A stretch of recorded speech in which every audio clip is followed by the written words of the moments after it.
Baik, Bapak Ibu, sekarang kita masuk ke sesi kedua ya untuk minggu ini. Jadi kita sudah membahas kemarin minggu pertama kita bicara tentang kata basis, Mendeley, kemudian tadi Grammarly. Nah, sekarang kita lanjutkan dengan satu aplikasi lain atau produk lain yang sangat populer belakangan, yaitu Turnitin. Ya, bagi yang belum tahu, Turnitin adalah alat atau aplikasi yang bisa digunakan untuk mengecek kesamaan atau kemiripan tulisan kita dengan tulisan-tulisan orang lain yang ada sebelumnya yang pernah publish online. Saya pikir mayoritas kita yang dosen terutama sudah sangat familiar dengan kewajiban kita hari ini untuk melakukan cek plagiarism ini atau cek similaritas ini, karena saat kita misalnya mau publish di satu jurnal tertentu, biasanya jurnal-jurnal itu mensyaratkan similarity index misalnya 15% atau maksimal 20% gitu ya. Atau kita yang naik pangkat pun, bagi yang PNS, yang dosen terutama, sekarang ada kewajiban untuk ngecek keaslian dari karya-karya kita dengan salah satu alat namanya Turnitin ini. Plagiarism checker ini tidak hanya ini ya, tapi salah satu yang recommended hari ini digunakan di Indonesia adalah Turnitin ini. Gitu. Jadi kalau kita bicara Grammarly sebenarnya juga punya fitur itu. Dan hasilnya kurang lebih sebenarnya sama. Tapi fitur Grammarly yang aktif plagiarism-nya adalah Grammarly yang premium, yang berbayar gitu ya. Nah, sekarang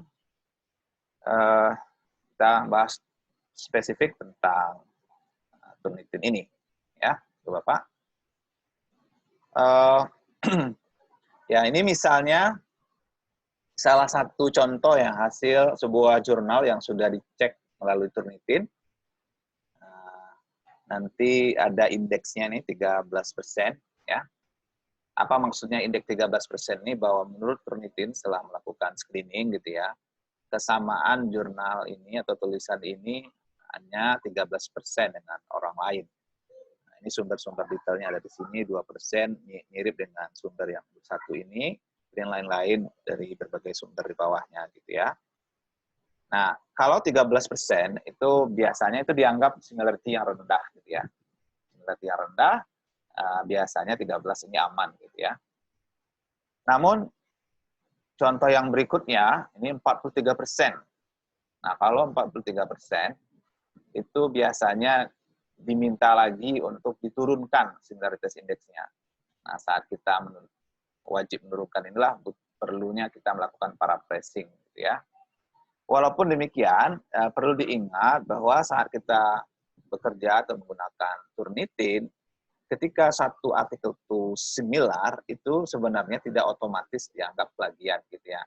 Tapi keaslian tulisannya kemudian menjadi pertanyaan kalau misalnya indeksnya itu sampai 23%, apalagi sampai 50%. Gitu. Ya. Nah, saya sekarang akan memperagakan bagaimana kita bisa sampai memperoleh hasil indeks ini, Ibu Bapak, melalui Turnitin itu. Nah, cuma unfortunately ini, Turnitin ini adalah aplikasi berbayar. Artinya tidak ada versi gratisnya gitu ya. Jadi untuk bisa masuk ke Turnitin, Bapak Ibu harus punya username dan password dulu gitu ya. Nah, kebetulan kalau saya punya akses, saya bisa masuk ya, karena saya pengelola jurnal, saya itu bisa memakai Turnitin akun dari kampus saya gitu ya. Nah, terlepas Ibu Bapak belum punya akun atau tidak, saya akan sekarang peragakan nih, kalau misalnya asumsinya kita udah punya akun, gimana cara masuk ke Turnitin dan gimana cara ngecek similaritas itu gitu ya. Baik, saya akan peragakan langsung dari webnya.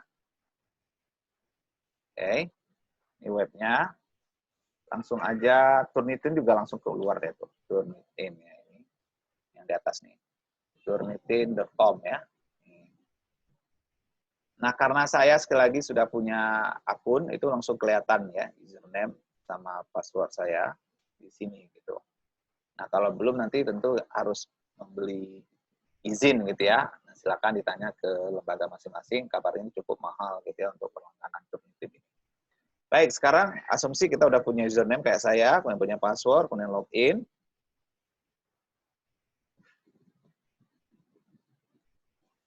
Oke. Nah, untuk login, untuk mulai, maksudnya ini setelah kita login, kita bisa add class dulu di sini. Add class. Ya. Nah, kita bikin ini semacam nama ya, nama foldernya gitu ya.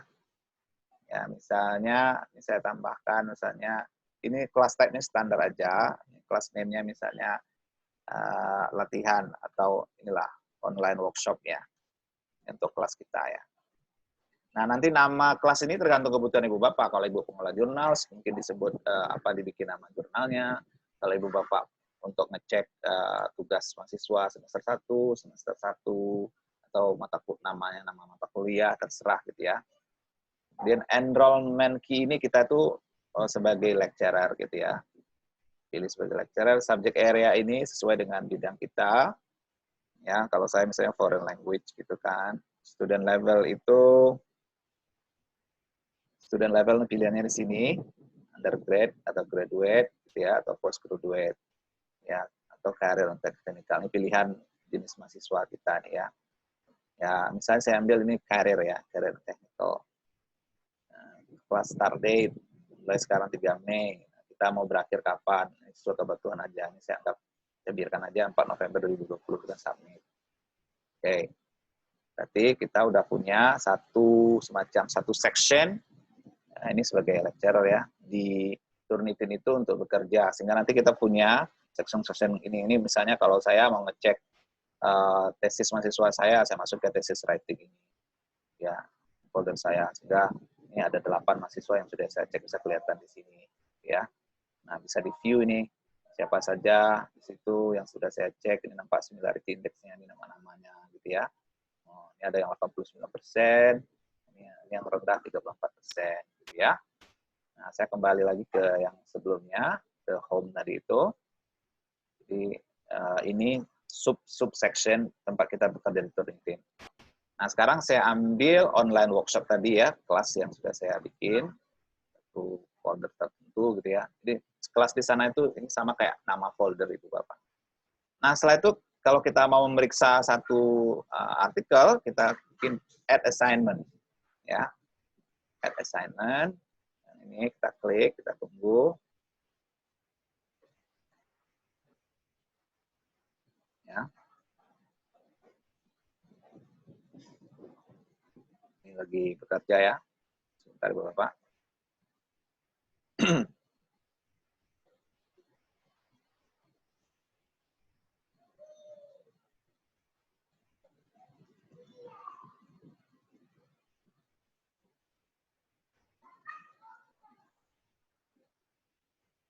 Ya, ini agak lama. Masih proses requesting katanya. Bentar ya Pak ya.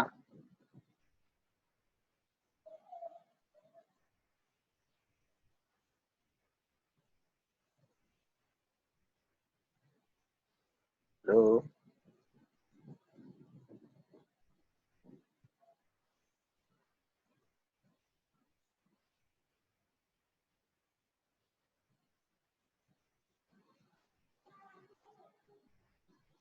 Nah, ini dia, mulai bekerja. Nah, new assignment ya kan?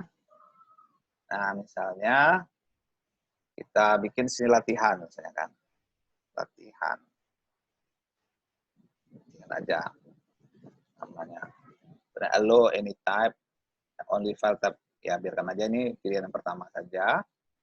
Nah, ini penting melakukan juga optional setting ini, Bapak. Sebelum kita mengupload dokumen tertentu, apa maksudnya optional setting itu? Salah satunya nih pertanyaan, allow submission after due date. Yes kan aja. Similarity report. Ya, yes gitu kan.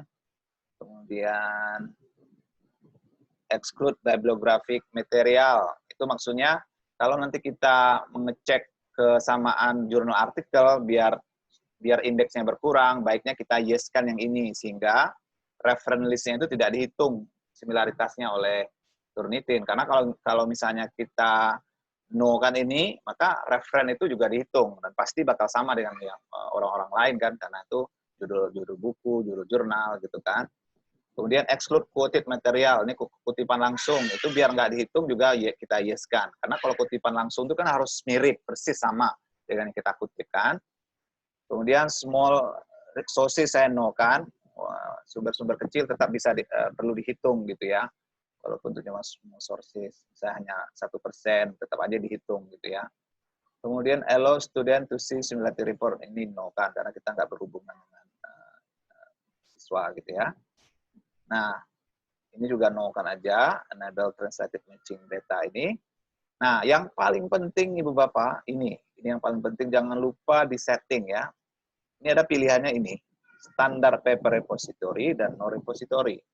Kalau kita mau ngecek similarity satu artikel, pastikan pilih no repository sehingga artikel itu tidak masuk ke dalam database-nya Turnitin. Karena kalau kita pilih yang standar paper repository itu, paper yang sudah kita cek itu kemudian tinggal dalam database-nya Turnitin, sehingga nanti kalau kita Turnitinkan ulang, maka akan sama dia dengan database Turnitin, sehingga kemudian jadi similarnya jadi 80%, 85%. Kenapa? Karena dia sama dengan database Turnitin sebelumnya gitu. Jadi Turnitin tidak bisa membedakan bahwa ini sebelumnya sudah pernah dicek similaritasnya, dan ini belum, dia nggak tahu. Pokoknya kalau sama dengan data tertentu di database mereka atau di tempat online yang lain, dia akan samakan gitu ya, kita dianggap similar gitu. Oke, nah setelah itu enable grammar checking nggak usah, kita submit. Oke. Nah itu settingannya. Nah sekarang sudah bisa kita cek satu artikel gitu ya. Nah tentu kita siapkan dulu artikelnya di laptop kita, Ibu Bapak. Nah tadi saya sudah siapkan satu artikel di satu folder. Nah sekarang saya masukkan. Bagaimana cara masukkan artikel itu? Kita pilih more options. Setelah itu submit. Ya. Nah nanti bikin nama siapa gitu ya yang punya artikel gitu ya. Saya bikin aja dulu Andi, ini contoh aja nih ya. Andi Cahyono misalnya. Submission title-nya, coba saya cek dulu apa tadi judul artikelnya.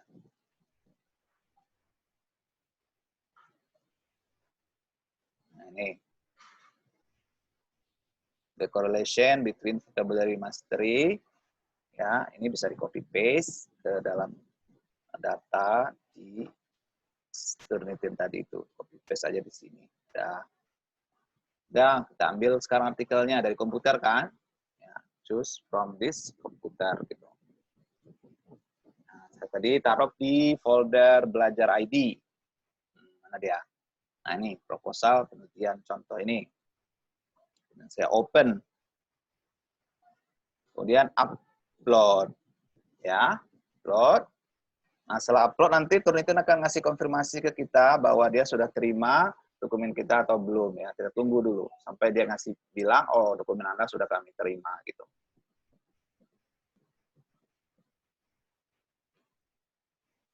Nah, nih, please confirm that this is the file you would like to submit. Saya iakan. Udah berhasil nih. Congratulations, your submission is complete. This is your digital receipt. Nah, sekarang artikel kita ini sedang diperiksa nih oleh Turnitin. Dan itu kita ingin tahu kan, berapa indeksnya gitu ya. Similarity indeksnya berapa. Nah, ini text time ya, mungkin agak 1-2 menit Ibu Bapak. Jadi kita bisa kembali ke inbox tadi itu, go to assignment inbox di sini.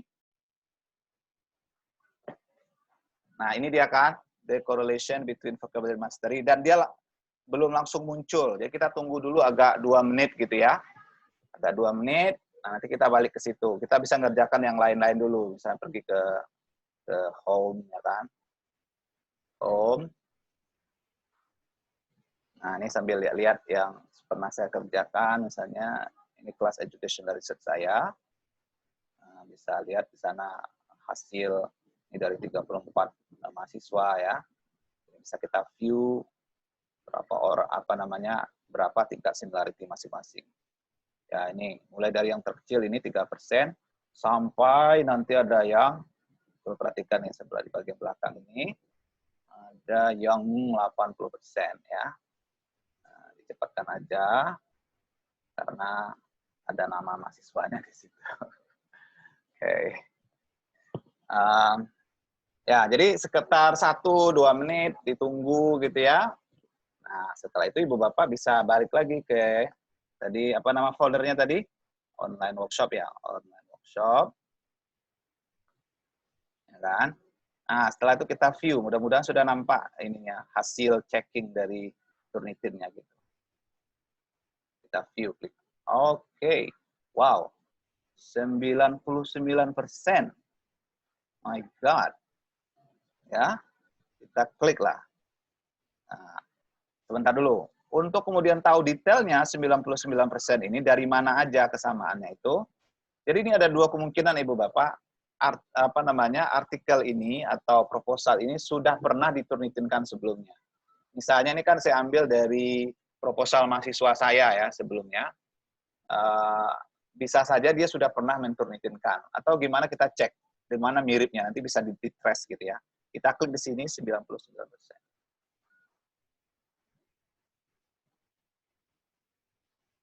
Nah, kita tunggu.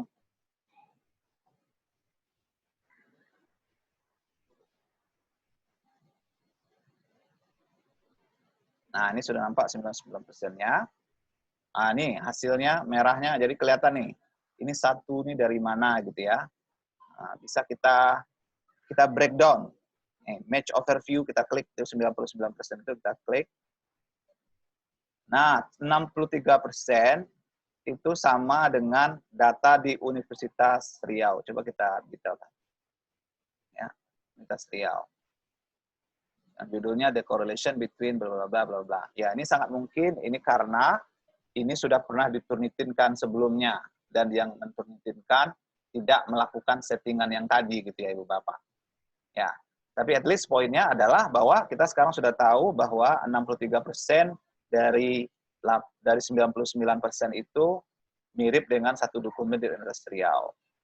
Nah, nanti perlu di double check ke mahasiswanya kok bisa sama ya ini apakah memang kamu dulu pernah menturnitinkan atau enggak atau memang dia mengcopy paste dari orang lain, itu kan ada kemungkinan begitu gitu ya.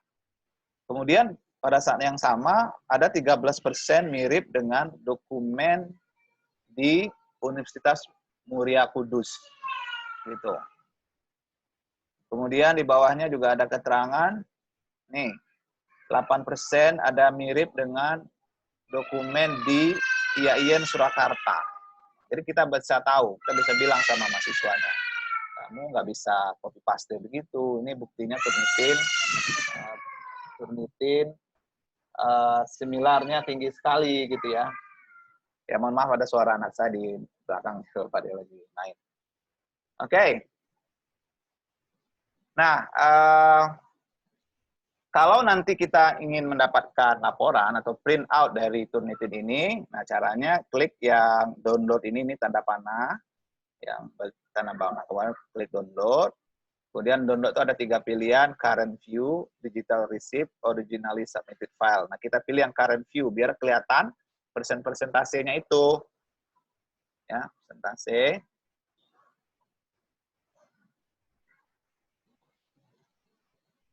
Nah, ini sudah di-download, kita tunggu sebentar. Ini masih preparing download katanya ya. Preparing download.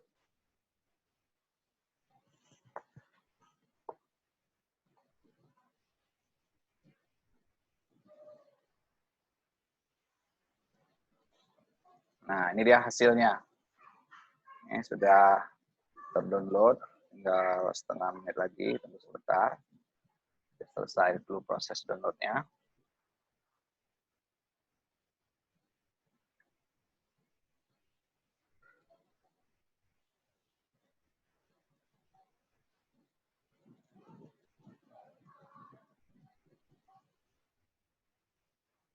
Oke.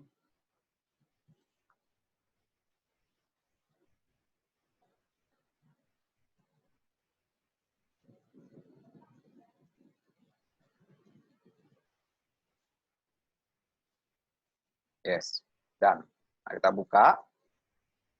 Nah, inilah tampilan akhir setelah download dari Turnitin. Nah, ini judulnya depan. Nah, ini ada merah-merahnya nampak gitu ya. Ya, dari sumber-sumber yang sama itu akan sama warna ininya laporannya, tapi kalau sumbernya berbeda itu warna-warnanya akan dibedakan oleh Turnitin gitu. Ya. Ini berarti sumbernya sama dari sumber di Universitas Riau tadi itu. Oke, nah di bawahnya ini ada ininya. 63%-nya, kemudian breakdown-nya ada 27% dari internet sources, 6% dari publication, dan 63% dari student paper yang tadi submit ke Universitas Riau itu. Itu detailnya, Bu Bapak. Oke, baik. Balik dulu ke sini, ke PowerPoint. Mudah-mudahan udah tahu caranya ya. Mungkin masalahnya sekarang adalah aksesnya gitu kan. Tapi akses itu lain hal ya. Nah, sekarang pertanyaannya, bagaimana kalau ternyata hasil similarity check-nya setelah diturnitkan itu tinggi sekali ya, sampai 43% seperti ini, atau malah yang tadi 90% dalam kasus yang saya contohkan itu gitu. In many cases yang harus dilakukan adalah kita melakukan paraphrasing. Ya, apa itu paraphrasing? Yaitu kita menulis ulang agar tidak dianggap plagiat ya, kita menuliskan ulang ide yang sama dengan bahasa yang berbeda. Ya, jadi kita tentu boleh mengutip orang gitu ya, tapi kita nggak boleh melakukan pengutipan tidak langsung, tapi kalimatnya persis sama gitu. Kalau mau pengutipan langsung itu harus direct quote, ya kutipan langsung dengan ada tanda kutip. Tapi kalau nggak ada tanda kutip itu berarti itu namanya kutipan tak langsung.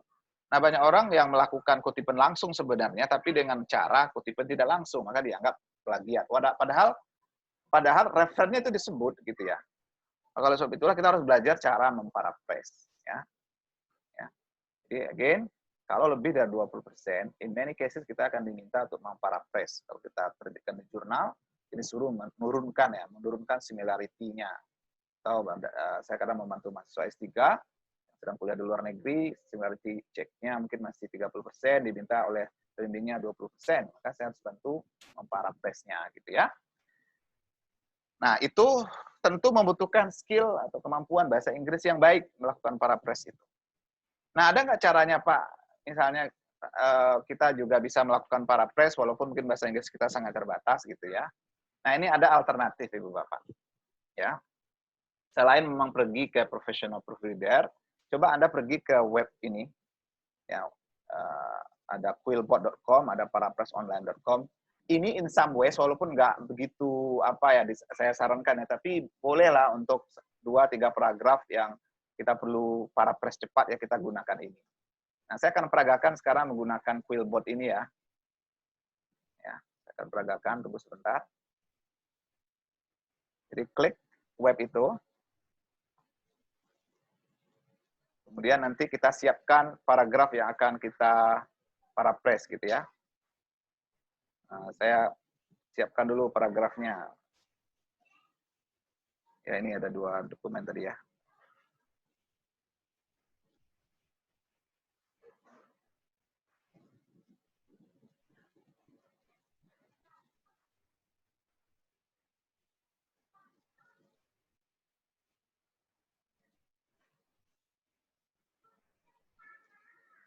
Ya, ini Quillbot. Perlu di-refresh. Bentar.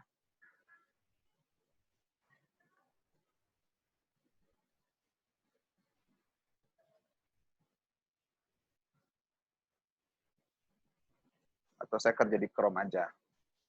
Chrome itu lebih cepat. Ini saya copy paste alamat webnya di sini.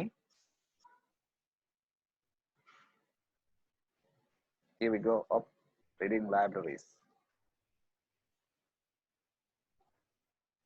Control F5.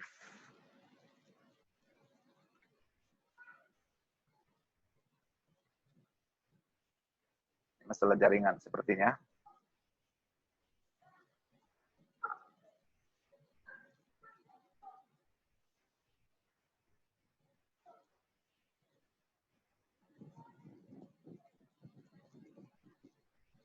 Bentar, saya cek dulu jaringan internet saya. Connected kok. Ibu ya. Atau web yang satu lagi, sebentar. Yang ini kita coba, ini.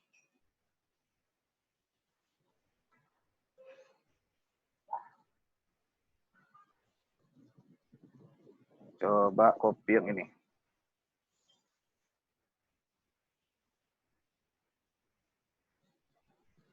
Saya lihat Quillbot sedang bermasalah webnya. Copy paste ke sini.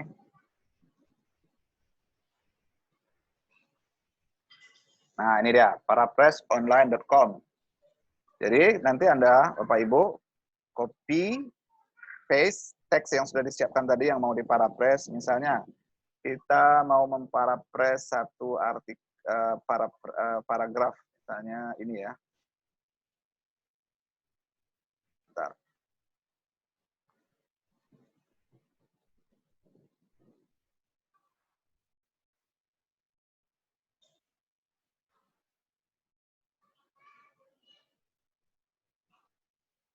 Oke. Nah, ini misalnya ya. Saya ambil aja ini, saya ambil random saja ya. Nih. Kita mau meng-copy paste yang saya highlight ini. Kemudian pergi ke parapress online tadi itu. Kemudian paste di sini. Ya, udah kelihatan ya di paste. Setelah itu kita klik parapress. Kita tunggu hasilnya. Nah, coba perhatikan ini.